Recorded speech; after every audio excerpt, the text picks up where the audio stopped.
We're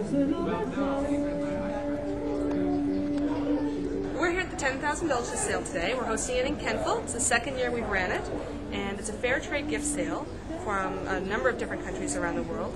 Ken and Carol Dirksen are here with us this year to help us with the sale and really knowledgeable about the product. We're having it in the middle of October, and it's at the Kentvile Fire Hall. We sponsor a number of different events and products and things for the event here, and we're going to be here on Friday and Saturday. We're very excited about being able to support artisans around the world, in about, like I said, about 30 different countries. And yeah, we're welcome for people to come out and take a look at the products and support them around the world.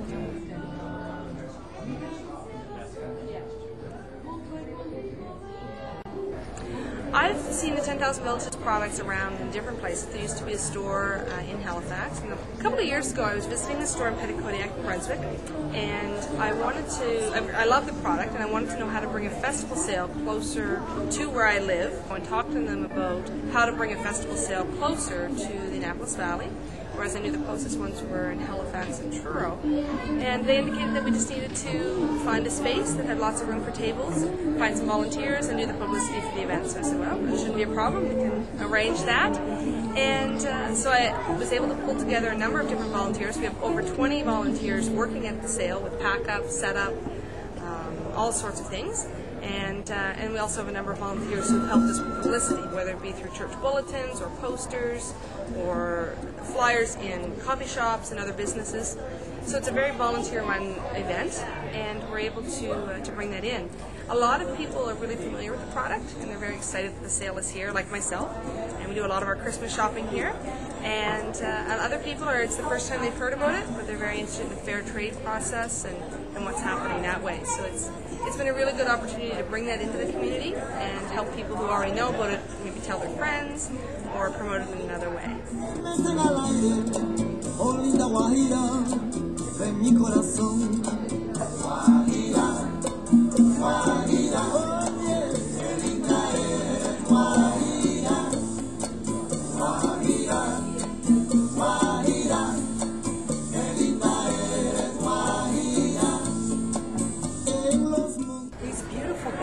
Are handmade in Uganda.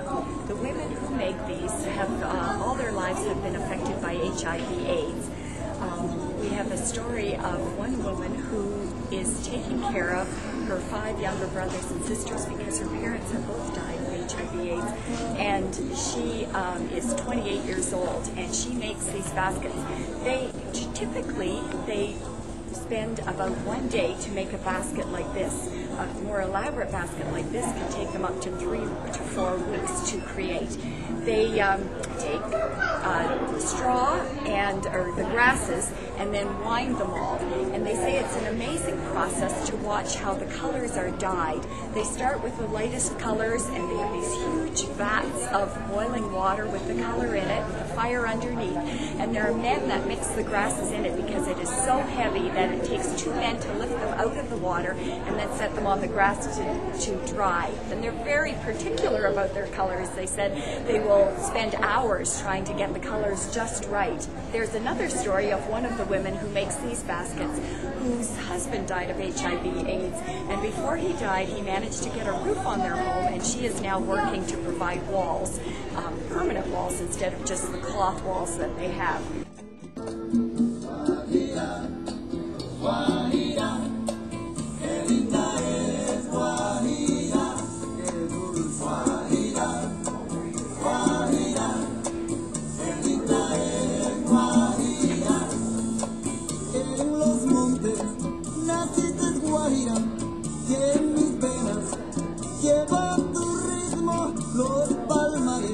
Kentville Villages was established about 45 years ago. The philosophy of it was to provide employment in third world or developing countries where there was a lack of opportunity, particularly in rural areas where jobs were not plentiful. And what they do is they take local products, local resources, and they take those things and create products that can be made marketable in countries like Canada. That in turn provides employment at a sustainable level, and it also gives them a living wage, which means they can supply both housing, health care, food, and particularly education. And that has changed whole communities, where whole communities create cooperatives or co-ops. And basically, because they're all working together and getting a sustainable wage, they're able to create a whole new community setting and sustain themselves. What we say is it's giving someone a hand up instead of a hand out. They found that charity or just giving money to a certain area is not really a sustainable way to create communities. And so in this way, we are able to help them in a long-term sense and be committed to them over many years, and it creates a sense of well-being and a sense of purpose for each of the individuals and the artisans, so that they can actually do their own providing for themselves. So our job here as volunteers is to make sure that the products get sold so we can replenish this and continue to provide them with the employment that they need.